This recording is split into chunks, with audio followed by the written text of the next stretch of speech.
night. I was up to 4 a.m. last night, working hard. My hands still hurt. I was doing a commissioned piece. It's good to have skills. It makes life wholesome. Yeah, of course there's a lot of things that make life wholesome, but it leads to a more fulfilled life. And it could be writing. It doesn't have to be physical with your hands. Anyway, I made this commissioned piece last night for a person. It's covered in green alligator. It's a holster.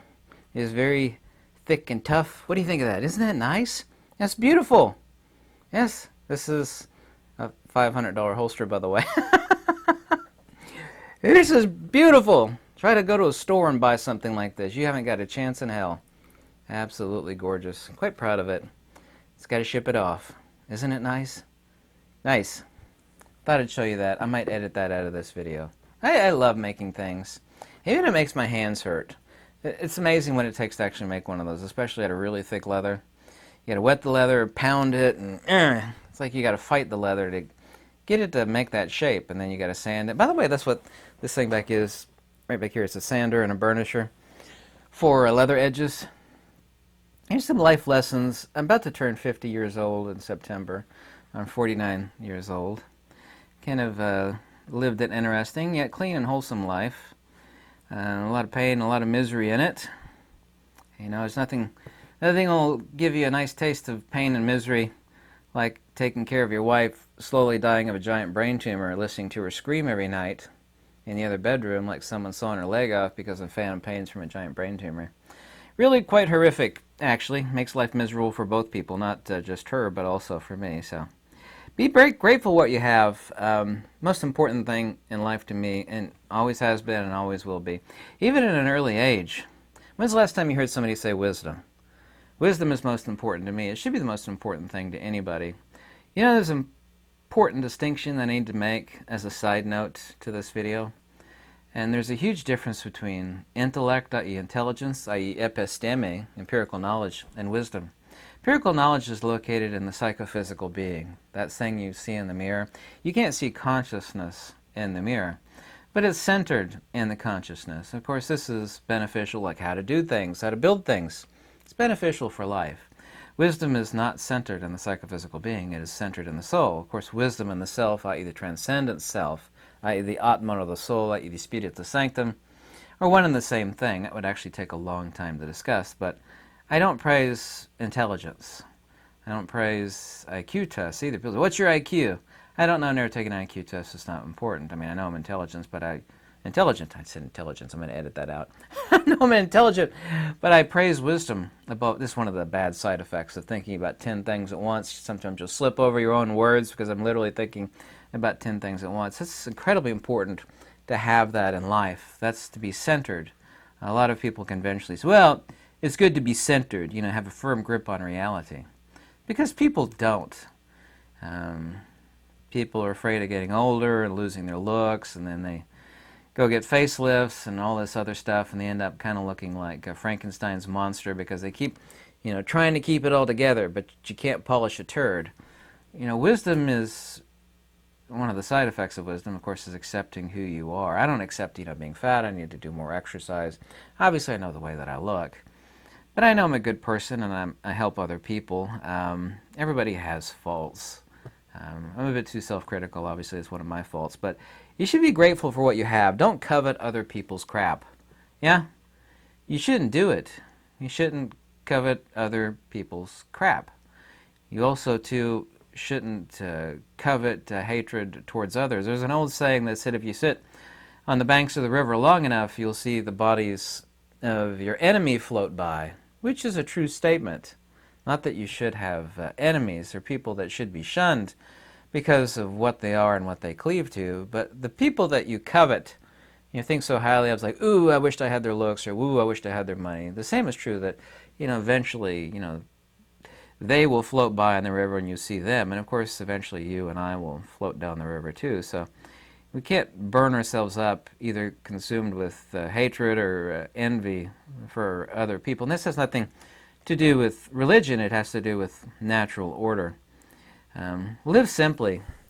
It doesn't feel like I live simply, you know, because I do work 7 days a week, and I'm always building things and thinking about things and writing and translating and so forth. But I do live simply, and I think people overextend themselves and they don't live simply, and it makes their life miserable. Discover what you're good at and love it and excel at it. There's that old saying that if you do what you love, you'll never work a day in your life. Well, that's partially true. I really can't agree with that wholly. I mean, I made this, leather piece last night until 4:30 in the morning. It is quite a masterpiece, by the way. Yeah, my hands are still sore. I cut myself once too, but that's because I was using a box cutter at about 3 o'clock in the morning, which you shouldn't do. Be aware. This is really important. And there's certain things that I like Fujifilm stuff. However, they've recently treated me horribly for the past year and a half. But that's just because I'm brutally honest. This fat, bald, tattooed guy covered in tattoos. They've treated me like trash recently. I can't test any of their newer stuff. People have been jumping on my back. I mean, enormous amounts of people jumping on my back. It's like, where's the new Fujifilm XH2S review? It's like, how do you exactly want me to review it? If I can't get it in my hands, I'm not going to review it. So you should realize that all corporations are evil. I've known that my entire life, and yet there's things that I do like. I appreciate the stuff that they make, not just Fujifilm, but I do realize that all corporations are evil. You should never put trust in corporations. Saying the guy that's wearing a polo shirt, we wear all this branded trash, Adidas, excuse me, I said Adidas. Hello. Adidas and Nike and other things, and yet we're brand loyal. Why would you be brand loyal? I mean, I appreciate stuff that lasts, is well built, and it serves its purpose, but all these corporations are evil. I made a video about why all corporations are evil. It's because they're soulless entities, exactly like a government. All governments are evil, some more evil than others, obviously so, but all corporations and governments are evil for the same reason. It's because they have no soul. They're a conglomerate serving an icon, a talisman. Nike has their own silly little logo, so does Adidas. Every little Apple's got their own silly little logo. It's a talisman. All these people are like serving this soulless idol. You want to talk about true idol worship? That is idol worship. It's like, well, I'm not bowing down to a graven gold calf or image. Like, no, you're just walking around every day, praising your Nike shirt or your Adidas shirt or, whatever sort of corporate trash. These are soulless entities, so all corporations are evil. The sooner people realize that, the better. It is a mistake that I made that you shouldn't make, is you should get married early, not later. Both men and women. It doesn't get better with age either. You become wiser, hopefully so, become wiser, but people should get married early. People that get married later, they've already had too many horrific experiences with other people. Everybody turns into damaged goods, kind of like the bag of rice that has like mealworms and cockroach. You ever had something you forgot about up in the pantry? It's been there for like 4 or 5 years. 5 years past its expiration date. You open up the box and you want to puke.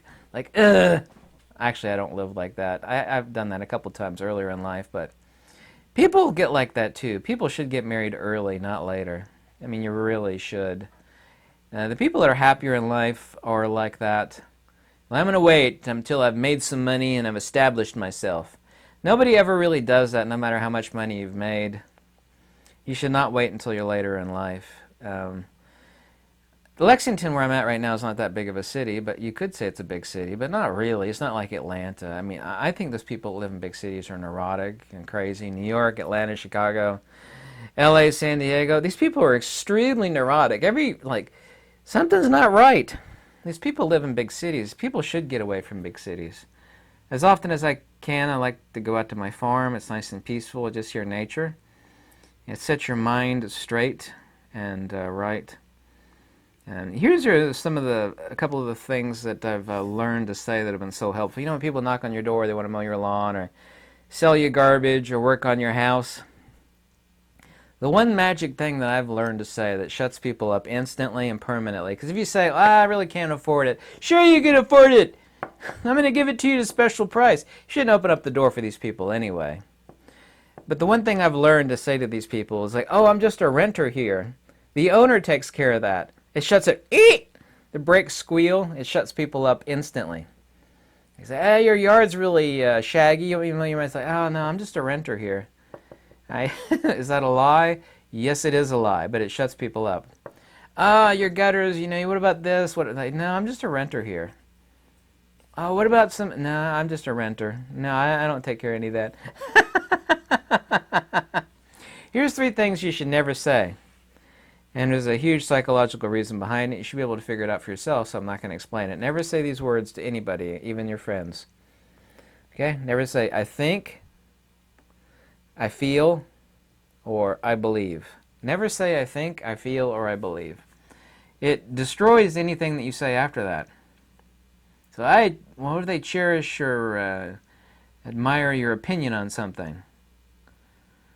Doesn't matter. It still destroys it. Never ever say I think, I feel, believe. Learn fallacies. Nothing will help you discern the evils, lies of other people, and see through all the scams and filth of this world faster than learning fallacies. Learn what bandwagon fallacies are, red herring fallacies. There's a long laundry list. There's essentially 50 primary fallacies. There's about 112 in total extended fallacies. If you know 50 of them, you'll be better than 99. If people want to, keep me all the time asking me, what should my kids learn? Or what should I learn to be a better person, to deal with life better? Learn about fallacies.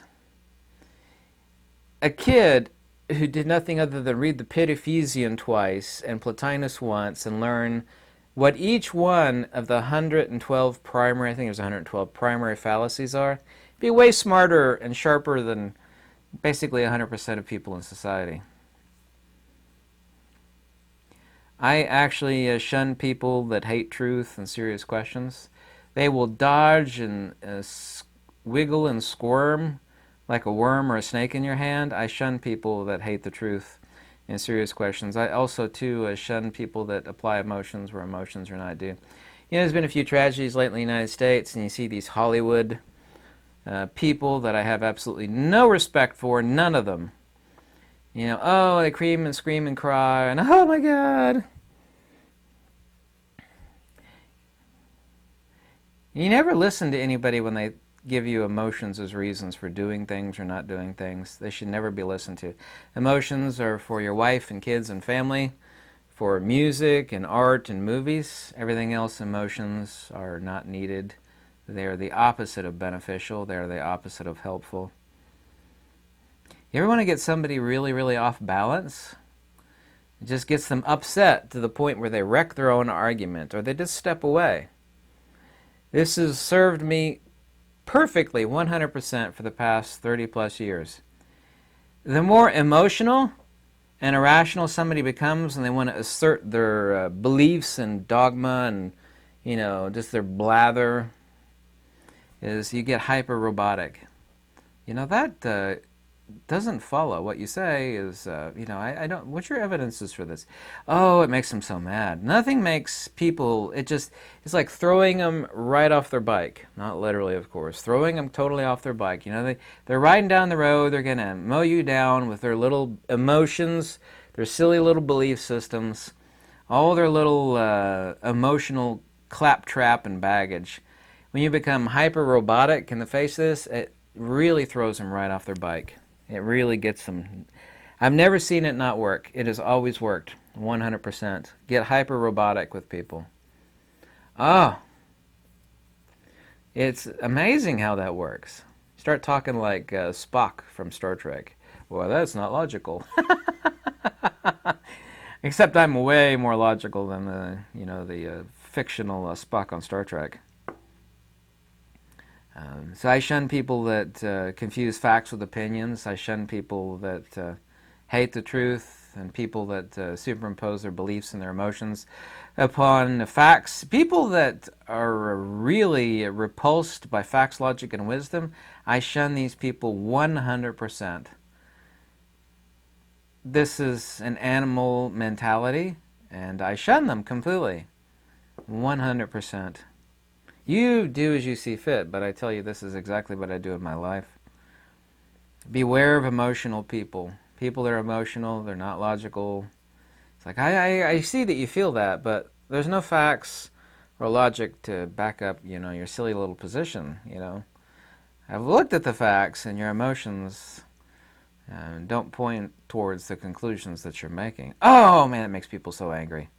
Not that I'm ever trying to make people angry. You just confront them. What they're not actually angry at is you. They're angry at themselves and their own emotional stupidity. This is where free will enters. Nobody has free will. Free will is only potential, not actual. Nobody has free will until it's actualized. Genetically, an acorn is identical to a giant oak tree, but you can't get any lumber out of an acorn. People talk about free will. Yeah? Free will is actualization of free will. Then someone has free will. Nobody has free will until it is free will, i.e. it is actualized. I also, too, shun anybody that wants power over others or power for themselves or desire for same. This is primordial agnosis of the worst kind. It is also, too, the impetus for genuine evil. People that want power over you or others are the very people that should never be given it, and I shun these people. The people that I shun, the people that are emotional rather than factual, people that confuse facts with opinions. I shun people that hate truth and serious questions. And I shun people that want power over others. They have no control over their own lives. And more importantly, way more importantly, they don't have any control vis-a-vis true wisdom of who and what they are outside of the psychophysical persona non grata. And yet they want power over other entities. You don't have no power over yourself. Anybody that truly has genuine self-power would never, ever want power over others. It's just a black hole of hell and misery, and it's pure evil. Laws only exist to keep stupid people in check. That's the only reason. If people had a half a brain of wisdom, all of society, a half a brain of wisdom, even a quarter brain of wisdom, we wouldn't need laws or government. People would follow natural order. They would do what is right. That's the only reason why governments and laws exist, is to keep stupid people in check from doing stupid and evil things. So consider these things. These are words of wisdom from the fat, bald, tattooed monkey.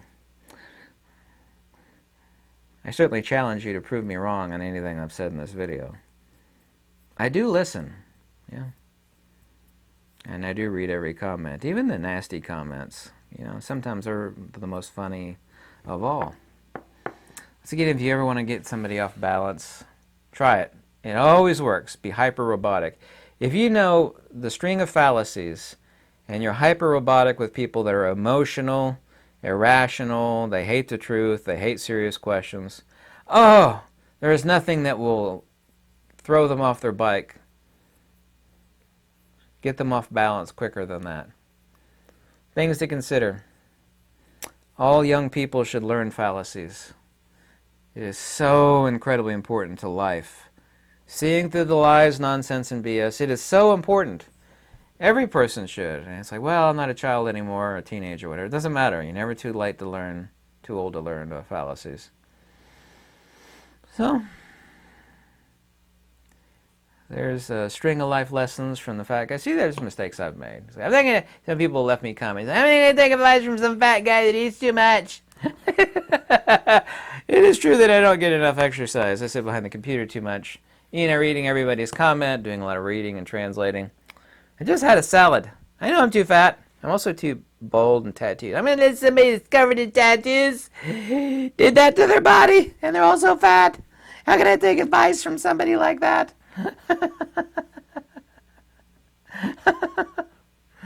Is it like the people that take advice from these like really skinny people about eating? Like, I'm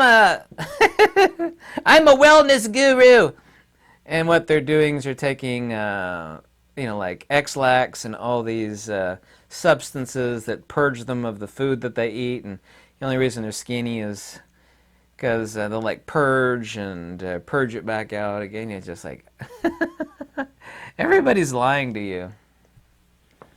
I didn't lie about anything in this video.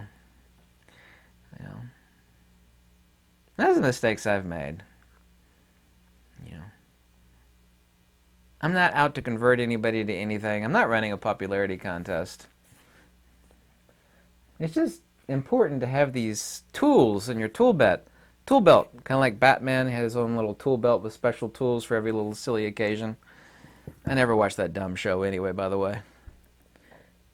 These are so important, and public schools and private schools didn't give you those tools. Not too many people out there that could make one of these. Isn't that beautiful? I hope you like it. Someone will tell me they hate it. It took a lot of work to shape a piece of leather into a piece of beautiful artwork like that. It is artwork. It's quite a expensive piece too. Completely covered in alligator. Thanks so much for watching. Hope you have a lovely week. Tomorrow will be Friday. And it's hotter than heck in here. Have I got the air conditioner on? Thanks.